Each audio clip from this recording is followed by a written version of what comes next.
Sobat datang kembali, kita lanjut lagi ya pembahasan mendalam kita terhadap materi yang Anda bagikan. Fokus kita kali ini bab 12. Wah, judulnya ini menarik sekali. Konteks karakter kita, bagian kedua. Mengapa berurusan dengan uang tunai membuat kita lebih jujur? Nah, ini langsung aja deh pertanyaan pembuka. Anda pernah nggak merasa lebih ringan gitu, ngambil pulpen kantor yang harganya katakanlah 10.000. Dibanding kalau harus ngambil uang tunai 10.000 juga dari laci kas kecil kantor. Pertanyaan simpel ini ternyata membuka inti dari kajian kita.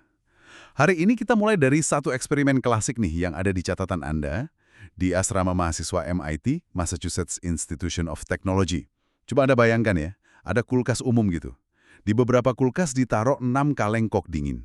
Sementara di kulkas lain ditaruh piring isinya 6 lembar uang $1. Nah, kira-kira apa yang terjadi? Ternyata koknya itu ludes habis dalam 72 jam. Tapi uang dolarnya, nggak kesentuh sama sekali. Ini kan langsung, wah kok bisa gitu ya? Kenapa beda banget perlakuannya padahal nilainya kan sama aja? Iya, eksperimen MIT itu memang jitu sekali ya menangkap fenomena psikologis ini. Hasilnya nunjukin ada semacam benteng moral gitu yang lebih kokoh kalau kita berhadapan langsung sama uang tunai dibanding kalau bentuknya barang atau transaksi non tunai lain. Bentuk fisik uang itu sendiri kayaknya punya pengaruh kuat ke perilaku jujur kita.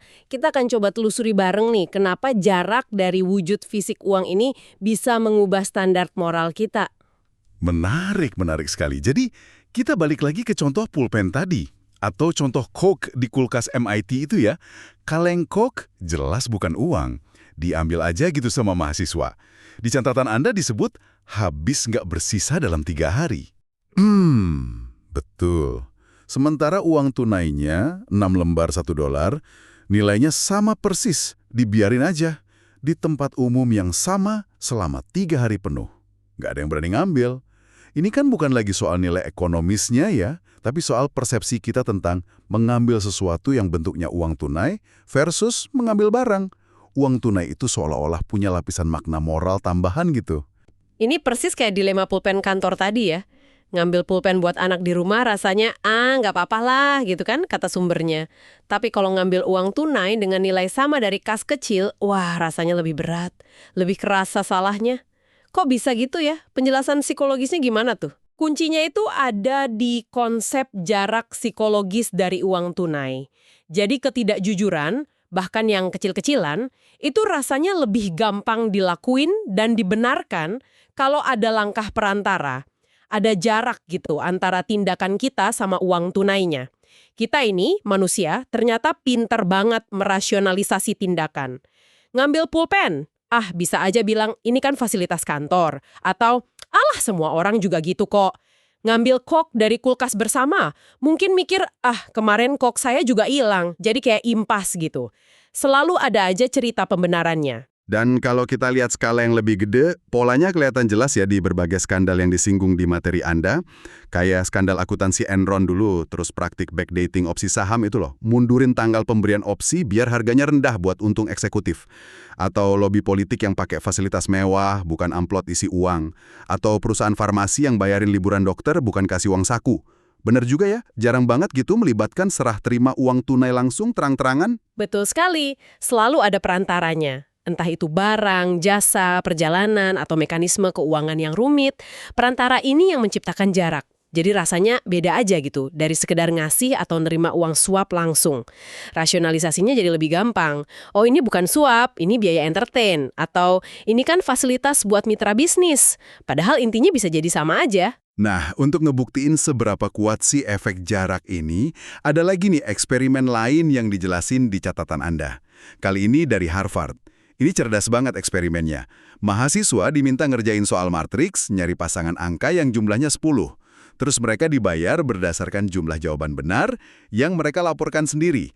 Nah ini kuncinya. Ada 3 skenario. Kelompok pertama, kontrol. Jawabannya diperiksa peneliti, jadi nggak bisa curang. Rata-rata mereka selesai 3,5 soal. Ini kemampuan dasarnya lah ya. Oke. Kelompok kedua, dikasih kesempatan curang. Mereka kerjain soal, terus diminta robek sendiri kertas jawabannya. Terus maju ke depan, bilang udah selesai berapa soal. Bayarannya langsung tunai sesuai laporan mereka. Hasilnya, rata-rata mereka ngaku selesai 6,2 soal. Nah, kalau dibandingin sama kelompok kontrol tadi, artinya mereka ngelebihin klaim sekitar 2,7 soal. Ini tingkat ketidakjujuran kalau godaannya langsung uang tunai. Nah, ini dia nih, bagian yang paling bikin kaget. Kelompok ketiga, prosedurnya sama persis sama kelompok 2. Kerjain soal, robek kertas sendiri, laporin hasil sendiri. Bedanya cuma satu, mereka nggak dibayar langsung pakai uang tunai. Tapi dikasih token plastik. Token ini langsung saat itu juga bisa ditukar jadi uang tunai. Cuma beberapa langkah aja di ruangan yang sama orang yang sama. Jadi nilai ekonomisnya sama persis, cair seketika. Hasilnya gimana? Hasilnya, wah, signifikan banget. Ini benar-benar nunjukin kekuatan jarak psikologis tadi.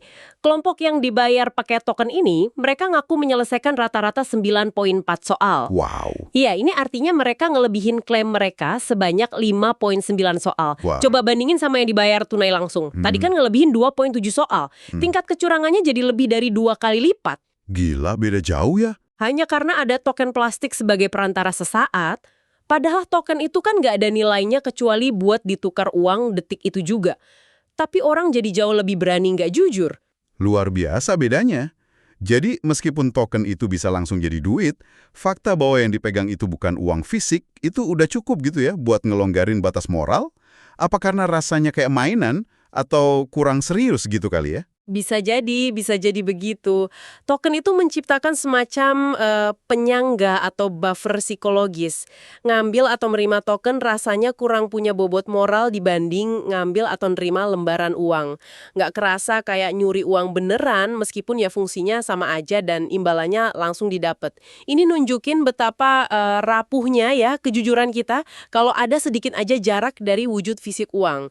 Dan dampak jarak dari uang tunai ini tuh bukan cuma di lab, tapi nyata banget di kehidupan sehari-hari. Contoh bagusnya itu klaim asuransi. Sumber yang Anda bagikan itu memperkirakan orang cenderung ngelebihin nilai kerugian mereka sekitar 10%. Oh ya? Iya, misalnya kehilangan TV 27 inci, tapi pas klaim dilaporinnya TV 32 inci. Orang yang sama ini mungkin nggak akan pernah kepikiran nyuri uang tunai dari kas perusahaan asuransi. Tapi sedikit ngelebihin nilai barang pas klaim, itu rasanya lebih bisa diterima sama nuraninya. Atau contoh lain yang kayaknya banyak dari kita pernah ngalamin atau lihat deh. Laporan pengeluaran kantor, expense report. Studi yang dikutip di materi Anda nunjukin orang lebih gampang masukin pengeluaran yang agak abu-abu kalau bentuknya barang atau jasa, dibanding kalau melibatkan uang tunai langsung. Misalnya nih, neraktir minum orang asing di bar. Mungkin lebih gampang dirasionalisasi jadi biaya representasi bisnis, daripada kalau kita ngasih uang tunai sejumlah harga minuman itu ke orang yang sama, padahal kan biayanya sama aja ya. Betul, dan lebih jauh lagi prosesnya juga ngaruh. Kalau klaim pengeluaran itu diajuin orang lain atas nama kita, misalnya asisten, wah jarak psikologisnya nambah lagi. Kemungkinan buat masukin klaim yang agak meragukan jadi lebih gede. Bahkan ada temuan lain bilang, pengeluaran yang dilakuin jauh dari rumah, kayak beli oleh-oleh buat anak di bandara kota lain pas dinas, itu lebih gampang dirasionalisasi jadi biaya bisnis dibanding kalau oleh-olehnya dibeli di toko dekat rumah. Jarak fisik kayaknya ikut nambah jarak psikologis. Wah, menarik. Pengalaman pribadi penulis sumber ini juga, yang diceritain di materi Anda, itu ngena banget sih. Akun Skype-nya pernah diretaskan ya, terus dipakai si peretas buat nelpon kemana-mana, sampai tagihan PayPal-nya bengkak ratusan dolar. Si penulis ini nebak pelakunya bukan penjahat profesional. Iya, dia berspekulasi pelakunya mungkin remaja gitu ya, yang pinter secara teknis, tapi mungkin moralnya belum matang. Kenapa dia bisa merasionalisasi perbuatannya? Mungkin karena nggak ada uang tunai yang terlibat langsung. Prosesnya kan berlapis. Nelpon pakai Skype, tagihan ke PayPal. PayPal motong dana dari akun bank si penulis. Jauh banget ya rasanya dari ngambil duit fisik. Jauh sekali. Rentetan langkah ini menciptakan jarak psikologis yang besar banget dari tindakan ngambil uang secara fisik. Ini jelas bikin kita mikir ya, gimana transaksi digital kartu kredit, dompet digital, belanja online mempengaruhi persepsi moral kita. Ini polanya kayaknya sama terus ya. Semakin abstrak bentuk transaksinya, semakin licin gitu batas moralnya. Contoh lain yang dikasih, kan maskapai penerbangan tuh, sama poin frequent flyer. Kadang susah banget nuker poin di level standar, tapi tiba-tiba gampang kalau kita mau pakai poin 2 kali lipat. Secara nggak langsung, mereka kayak ngambil nilai poin kita lebih banyak. Mungkin karena itu cuma poin, bukan uang tunai, jadi rasanya nggak terlalu jahat. Atau praktik perbankan kayak two-cycle billing di kartu kredit itu loh. Metode hitung bunga yang bisa bikin kita tiba-tiba kena bunga transaksi bulan lalu cuma gara-gara telat bayar penuh bulan ini. Bank kan nggak mungkin datang ngerampok dompet Anda. Nah, itu dia. Tapi lewat sistem non-tunai yang kompleks dan seringkali nggak transparan ini, mereka bisa ngambil uang Anda dengan cara yang rasanya kurang langsung. Jadi lebih mudah diterima. Intinya ya, ketika transaksi nggak melibatkan pertukaran uang fisik secara gamblang, pintu buat ketidakjujuran atau praktek yang merugikan salah satu pihak jadi lebih kebuka lebar, baik buat individu maupun institusi. Nah, semua temuan ini dari koke di kulkas, token plastik, klaim asuransi, sampai praktek perbankan tadi secara kolektif ini menantang keras gagasan ekonomi klasik, terutama soal kejahatan rasional atau rational crime theory, yang salah satunya dari ekonom Gary Becker itu. Teori ini kan intinya bilang kalau orang berbuat jahat atau nggak jujur itu murni karena hitung-hitungan untung rugi aja. Jadi teori lama itu nganggap kita kayak robot kalkulator gitu ya. Mikir, untungnya apa, kemungkinan ketahuannya gimana, hukumannya apa kalau ketahuan. Kurang lebih gitu. Fokusnya di analisis biaya manfaat yang dingin. Tapi eksperimen dan observasi yang kita bahas dari bab 12 ini nunjukin gambaran yang jauh lebih kompleks. Faktor psikologis ternyata megang peranan sangat besar, mungkin malah lebih dominan daripada kalkulasi rasional semata.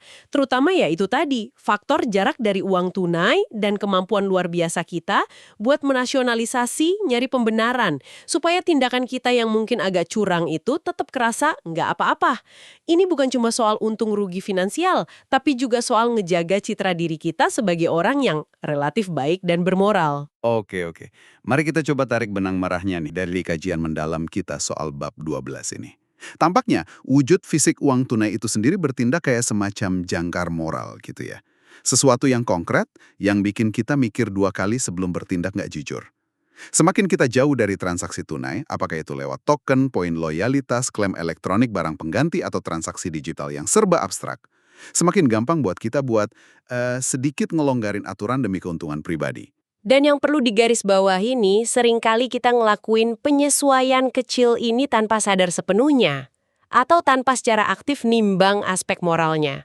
Proses rasionalisasi itu bisa terjadi gitu aja di kepala kita. Kita nggak merasa sedang mencuri dalam arti harfiah, meskipun mungkin secara ekonomi dampaknya sama aja. Batasannya jadi lebih kabur, lebih abu-abu. Ini benar-benar ngasih perspektif baru ya, tentang gimana kita berinteraksi sama nilai dalam berbagai bentuknya sehari-hari. Tentu saja, mungkin ini saat yang pas buat Anda, para pendengar, untuk sedikit refleksi nih.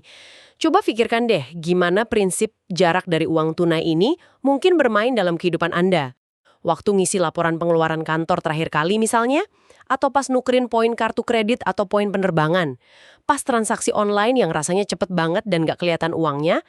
Seberapa sering Anda sadar adanya jarak psikologis ini? Dan gimana hal itu mungkin tanpa Anda sadari, sedikit banyak mempengaruhi keputusan-keputusan Anda? Pertanyaan ini jadi makin krusial ya di era sekarang. Seiring dunia makin cepat bergerak ke arah masyarakat non-tunai, cashless society. Apa kira-kira implikasi jangka panjangnya buat tingkat kejujuran kita secara kolektif? Apakah lanskap moral kita bakal bergeser jadi semakin abu-abu karena transaksi yang makin abstrak dan makin jauh dari sentuhan fisik uang? Ini sebuah pemikiran penutup yang menarik untuk Anda bawa pulang dan renungkan lebih lanjut setelah telaah kita hari ini.